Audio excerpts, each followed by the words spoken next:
And we start analyzing the size of Nubank. Sometimes it's surprising to me that people in other markets do not understand how relevant Nubank is for fintech and basically for finances around the world. They have more than 123 million customers right now. More than 60% of Brazil's population is using Nubank today. Right now, Nubank is applying for a US banking license. That's a really good indication that they are going for maybe the American market, and also they can have the regulatory clarity in the Genius Act to launch something like their own stablecoin, their own chain, and many, many more things.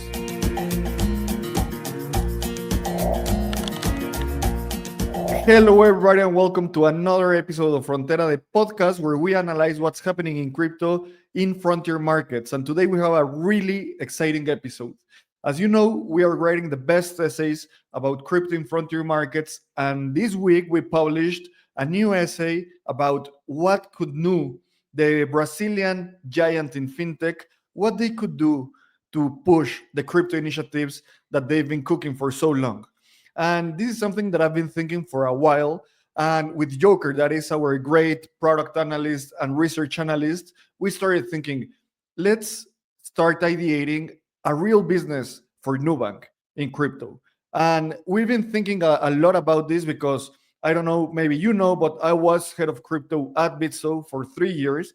So I'm responsible for implementing different crypto initiatives in the products that Bitso has today.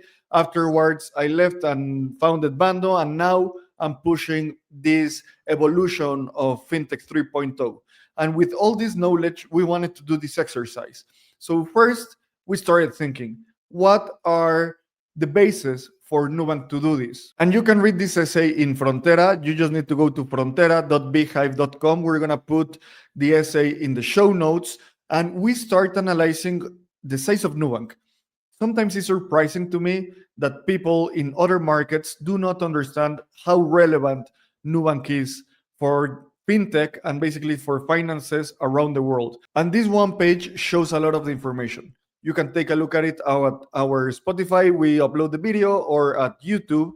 And just a couple of numbers. So revenues in Q2 2025, they did 3.6 billion in revenues. They did 637 million in net income, that's profit, and they are growing at a CAGR of 80% since they are a public company. So it's really surprising how much Nubank is growing. And also, one of the most interesting things is the average revenue per active customer. Right now, in Q2 2025, this average revenue per paying customer was of $12, and they've been growing that with a CAGR of 34%. So I mean, you just only need to think how big Nubank is. They have more than 123 million customers right now. More than 60% of Brazil's population is using Nubank today. You might be thinking those numbers could be impressive, but so what? So let's compare them with something like Coinbase and Robinhood. So Coinbase in Q2, the same year and the same quarter, they did 1.5 billion in revenue. Comparing to Nubank, Nubank has more than twice the revenue of Coinbase. Comparing net income, Coinbase did 1.4 billion in net income, and Nubank did 637 million. So Coinbase wins there, but still Nubank has more distribution, has more users, and has more revenue. Well, and Coinbase is a crypto company. As you know, Coinbase is a crypto company, and they have Base, that is the leading layer 2 in the Ethereum ecosystem. That got us thinking, could Nubank launch their own chain? Before analyzing that, let's first also analyze what's up with Robinhood. So Robinhood had revenues of $989 million. That's less than 1/3 of the revenues of Nubank. And when we analyze net income, they did $386 million. And that's less than half of Nubank's revenue. So maybe sometimes people in the US and other markets, they do not realize how relevant Nubank is. Nubank is larger in revenues than Coinbase and than Robinhood. And in profit, they are less profitable than Coinbase, but more than twice as profitable than Robinhood. And Robinhood and Coinbase are launching actively some crypto initiatives. If you go to robinhood.com and you look at their blockchain section, you can see how active they have this initiative of launching a Robinhood chain. They're being public and it says coming soon. And this is clearly a trend for fintech and payment companies around the world. The leading ones are deploying blockchains. Coinbase has Base, Robinhood is building the Robinhood chain, and Stripe launched Tempo. Tempo is a layer one blockchain specialized on payments. They raised more than $500 million to launch this in a joint venture with Paradigm, one of the leading VCs in the industry. And again, what's Nubank doing? What's its strategy? What they could do? And that's the thing that we started analyzing. In the essay of Frontera, you can see exactly what we are talking about. We start analyzing revenues, as I just did, and we also present ourselves. I am Abraham Cobos. I was the head of crypto at Bitso. Now I'm the CEO of Bando. And our analyst is Joker, Julian Gonzalez, that he is the research analyst in Espacio Crypto. So first, we started thinking, what can Nubank do? Right now, Nubank is applying for a US banking license. That's a really good indication that they are going for maybe the American market. And also they can have the regulatory clarity in the Genius Act to launch something like their own stablecoin, their own chain, and many, many more things. Also, there are some news that Nubank says that they are planning to integrate credit card transactions on stablecoins. So this is Nubank going deep and analyzing deeply crypto. And one other element that is critical for Nubank's history in crypto is the recent hiring of Michael Rihani. Michael, if we go to his LinkedIn, he's the senior director and head of crypto at Nu, and he comes out of Coinbase. He was for 1 year in Coinbase, and before that, he was for 3 years at Cash App. Doing what? Bitcoin. So this is a really senior person that was just hired in Nu to address the crypto opportunity. Now, this is absolutely clear. By now, it should be clear that Nubank has a lot of ambitions around crypto. So, with all the knowledge that we have, what they could do, we must remember that we're going through a fintech evolution from fintech 2.0 to fintech 3.0. Fintech 2.0 is basically most of the fintech companies that we know today. The Robinhoods, the Nubanks. There are thousands of different fintech companies around the world. And the evolution to fintech 3.0 is that the evolution to fintech 3.0 is that they need to connect to blockchain rails to deliver some use cases like stablecoins, remittances, and many other things. So it's clear that Nubank needs to do this.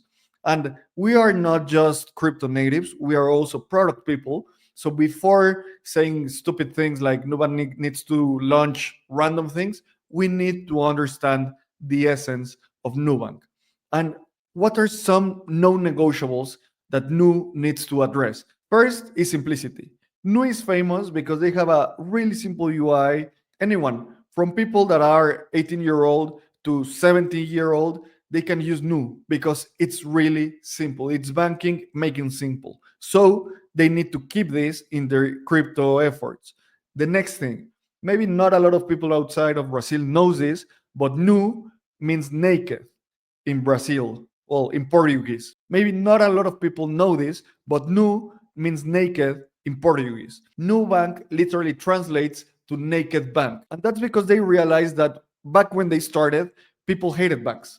And banks in Brazil were really not transparent. And they called themselves Nu because, as we all know, banks are not transparent. And they wanted to be really frontal and clear about this. So any crypto effort that Nu launches needs to be transparent, needs to be absolutely regulated, and needs to be something that users understand. The third part is that it must drive value for Nubank. Let's see again this one pager. They've been growing average revenue per paying customer, revenues, net income. Their efficiency ratio is just looking better quarter after quarter. And these crypto initiatives are things that we believe can 10x Nubank. Why? Because it's the evolution to FinTech 3.0. Great. So now let's chat about the proposals that we bring to Nu. The first one is on-chain yield for premium users. Let's think about this. Nubank has different user segments. They have a specific product called Ultravioleta. that product, Ultravioleta, is for their higher value customers. These are people that maybe have a specific lifestyle and they are more valuable users. Why are we starting in this user segment? Just assuming, as any product person could do, these must be the most valuable users for Nu, and also they could be the ones that have the largest assets on platform. So if we address this specific segment in Nu, we can increase revenues for these users. Also, this type of users could have something like a wealth management advisor or something like that. So if you address the specific use case of generating yield, high yield for users in USD, using something like Morpho, Aave, or something like that, you can attract more capital from these users and increase even more assets on platform. This is the first proposal that we have. In order to do this, Nubank would start sourcing yield for some place like Morpho, as I said, or Aave, or other places. And it's really interesting to think how they could do it in a wallet sense.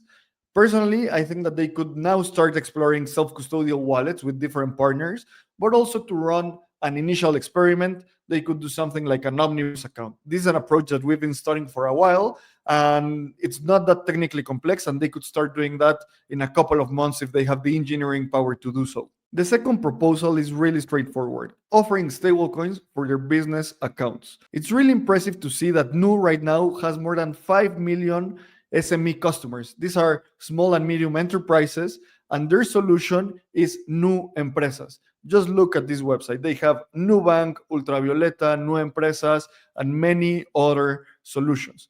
As we know, a lot of these companies might want to hold some balances in USD, and also they might need to pay international vendors. We know right now that more than 1/3 of money flowing out of Brazil flows through USDT. So this is clearly a market indication that companies are paying some of their vendors with USDT. That's why we thought about this problem and how could Nu address it. This is something companies actually want right now. That's why we're not offering like buying Bitcoin or buying Solana or buying Ether for the regular customers. Let's focus on the use cases that Nubank's users need today. Finally, the elephant in the room, Nu Chain. I think that this will happen. I don't know if it'll happen in 1 year, 2 years, or eventually. But Nu, they have the size, they have the revenues, they have the users to start flowing all of their transactions in their own chain. Just think about the reconciliation nightmare that they could have between the different entities between Mexico, Colombia, and Brazil. The Nu chain could solve that. I just can't imagine the nightmare they have doing reconciliations, internal reconciliations. Obviously, they are a super powerful engineering organization, but everybody that it's operating in an internal ledger has reconciliation problems. And finally, and maybe the most exciting part, is that having a blockchain also could mean having a token. And this could multiply the enterprise value of Nubank directly just by announcing that. Launching a network might mean also launching a token. They could do something like what Stripe is doing, launching like a parallel organization that's Tempo for Stripe. And then again, remember, they raised 500 million at a 5 billion valuation. So Nubank could do something really similar, launch their own initiative. They could do it within their current organization and increase their market cap by more than 5 billion, or they could launch a new endeavor. All this sounds amazing, but how can Nubank pull this off? I have a couple of hypotheses. I think that in the next 12 to 18 months, we're going to see some acquisition by Nubank. They are acquiring some sort of crypto native team. It'll be super exciting to see who they are, but I can assure you this will happen. The second way of execution is already happening. They just hired a really senior crypto executive, and this person might be pushing all along what's happening around Nubank. I'm excited to see that this evolution from Fintech 2.0 to Fintech 3.0 in Nubank, it's something that will happen. If they do not address them, it could be a blockbuster moment for them, but I think that they already have the maturity, the engineering power, and the understanding to execute upon this. And also, in the next Frontera essays, we're going to detail how to execute some of these initiatives. They might need self-custodial wallets, they might need connections to DeFi.